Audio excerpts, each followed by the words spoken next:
Hi ಸ್ನೇಹಿತರೆ, ನಮಸ್ಕಾರ. Welcome to my YouTube channel. Gruhalakshmi ಯೋಜನೆಯ ಫಲಾನುಭವಿಗಳಿಗೆ 33ನೇ ಕಂತಿನ ಹಣ ಇನ್ನೂ ಜಮಾ ಆಗಿಲ್ಲ ಅಂತಂದ್ರೆ ಅಂತವರಿಗೆ ಗುಡ್ ನ್ಯೂಸ್ ಅಂತಾನೆ ಹೇಳ್ಬೋದು. ಇವತ್ತು ಆ ಒಂದು ಹಣ ರಿಲೀಸ್ ಆಗ್ತಿರುವಂತದ್ದು. ಅದರ ಜೊತೆಗೆ ಏನು 31ನೇ ಕಂತಿನ ಹಣ ಪೆಂಡಿಂಗ್ ಇತ್ತು, ಆ ಒಂದು ಹಣನೂ ಕೂಡ ಇವತ್ತು ರಿಲೀಸ್ ಆಗ್ತಿದೆ.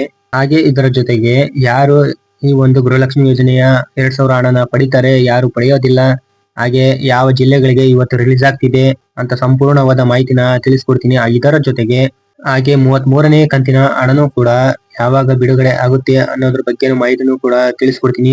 ಅದಕ್ಕೂ ಮುಂಚೆ ವಿಡಿಯೋಗೊಂದು ಲೈಕ್ ಕೊಟ್ಟು, ಇನ್ನೂ ನಮ್ಮ ಚಾನಲ್ಗೆ ಯಾರು ಸಬ್ಸ್ಕ್ರೈಬ್ ಮಾಡಿಲ್ವೋ ಬೇಗ ಬೇಗ ಸಬ್ಸ್ಕ್ರೈಬ್ ಮಾಡ್ಕೊಳ್ಳಿ. ಇದೇ ತರ ಸಪೋರ್ಟ್ ಮಾಡ್ತಾ ಇರಿ. ಗೃಹಲಕ್ಷ್ಮಿ ಯೋಜನೆಯ ಫಲಾನುಭವಿಗಳಿಗೆ 33ನೇ ಕಂತಿನ ಹಣ ಡಿಬಿಟಿ ಮುಖಾಂತರ ಸ್ಟೇಟಸ್ ಕೂಡ ಸಕ್ಸಸ್ ತೋರಿಸ್ತಿದೆ.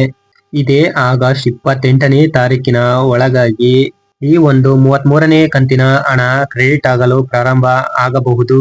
ವರಮಹಾಲಕ್ಷ್ಮಿ ಹಬ್ಬದ ಪ್ರಯುಕ್ತ ಈ ಒಂದು 33ನೇ ಕಂತಿನ ಹಣನೂ ಕೂಡ ಖಾತೆಗಳಿಗೆ ಜಮಾ ಆಗುವ ಸಾಧ್ಯತೆ ಹೆಚ್ಚಾಗಿರಬಹುದು ಅಂತ ಒಂದು ಮಾಹಿತಿ ಬಂದಿದೆ. ಗೃಹಲಕ್ಷ್ಮಿ ಯೋಜನೆಯ ಫಲಾನುಭವಿಗಳ ಖಾತೆಗಳಿಗೆ ಇವತ್ತು 32ನೇ ಕಂತಿನ ಹಣ ಹಾಗೂ ಇದರ ಜೊತೆಗೆ ಯಾವ್ಯಾವ ಕಂತಿನ ಹಣ ಒಂದು ಪೆಂಡಿಂಗ್ ಇತ್ತು ಆ ಒಂದು ಹಣನೂ ಕೂಡ ಇವತ್ತು ರಿಲೀಸ್ ಆಗ್ತಿರುವಂತದ್ದು. ಹಾಗೆ ಇವತ್ತು ಯಾವ ಯಾವ ಜಿಲ್ಲೆಗಳಿಗೆ ರಿಲೀಸ್ ಆಗ್ತಿದೆ ಅಂತ ನೋಡೋದಾದ್ರೆ ಚಿತ್ರದುರ್ಗ, ಚಿಕ್ಕಬಳ್ಳಾಪುರ, ಮೈಸೂರು, ಹಾಸನ, ಬೆಂಗಳೂರು ನಗರ, ಬೆಂಗಳೂರು ಗ್ರಾಮಾಂತರ, ಕೋಲಾರ, ಕೊಪ್ಪಳ, ದಾವಣಗೆರೆ, ಹುಬ್ಬಳ್ಳಿ, ಧಾರವಾಡ, ರಾಯಚೂರು, ಗದಗ, ಬಳ್ಳಾರಿ, ವಿಜಯನಗರ, ಕೊಡಗು, ಚಿಕ್ಕಮಗಳೂರು, ಕೊನೆಯದಾಗಿ ಬೆಳಗಾವಿ ಅಂತ ಹೇಳಿದ್ದಾರೆ. ಈ ಇಷ್ಟು ಜಿಲ್ಲೆಗಳಿಗೆ ಇವತ್ತು 32ನೇ ಕಂತಿನ ಹಣದ ಜೊತೆಗೆ ಏನು ಒಂದು ಬಾಕಿ ಇತ್ತು ಆ ಒಂದು ಪೆಂಡಿಂಗ್ ಹಣನೂ ಕೂಡ ಇವತ್ತು ರಿಲೀಸ್ ಆಗ್ತಿರುವಂತದ್ದು.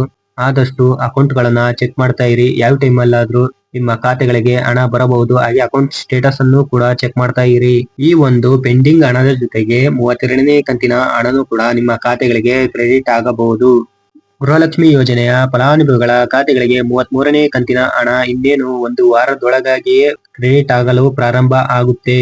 ಗೃಹಲಕ್ಷ್ಮಿ ಯೋಜನೆಯ ಫಲಾನುಭವಿಗಳು ಯಾರಾದ್ರೂ ಮರಣ ಹೊಂದಿದ್ರೆ ಅಂತವರ ಖಾತೆಗಳನ್ನು ಲಿಸ್ಟ್ ಇಂದ ತೆಗೆದು ಹಾಕಿದ್ದಾರೆ. ಹಾಗೆ ಯಾರ್ಯಾರು GST ಮತ್ತು ಇನ್ಕಮ್ ಟ್ಯಾಕ್ಸ್ ನ ಕಟ್ತಾರೋ ಅಂತವರ ಖಾತೆಗಳಿಗೂ ಕೂಡ ಈ ಒಂದು 2000 ರೂಪಾಯಿ ಹಣ ಜಮಾ ಆಗುವುದಿಲ್ಲ. ಹಾಗೆ ಹೊರ ರಾಜ್ಯದವರು ನಮ್ಮ ರಾಜ್ಯದಲ್ಲಿ ಬಂದು ವಾಸಿಸುತ್ತಾರಲ್ಲ ಅಂತವರಿಗೂ ಕೂಡ ಈ ಒಂದು 2000 ರೂಪಾಯಿ ಹಣನೂ ಕೂಡ ಅಂತವರ ಖಾತೆಗಳಿಗೆ ಹೋಗೋದಿಲ್ಲ. ಇದಾಗಿತ್ತು ಇವತ್ತಿನ ಅಪ್ಡೇಟ್ ನ್ಯೂಸ್. ವಿಡಿಯೋ ಇಷ್ಟ ಆದ್ರೆ ಲೈಕ್ ಮಾಡಿ. ಇನ್ನೂ ನಮ್ಮ ಚಾನಲ್ಗೆ ಯಾರು ಸಬ್ಸ್ಕ್ರೈಬ್ ಮಾಡಿಲ್ವೋ ಬೇಗ ಬೇಗ ಸಬ್ಸ್ಕ್ರೈಬ್ ಮಾಡ್ಕೊಳ್ಳಿ. ಇದೇ ತರ ಸಪೋರ್ಟ್ ಮಾಡ್ತಾ ಇರಿ.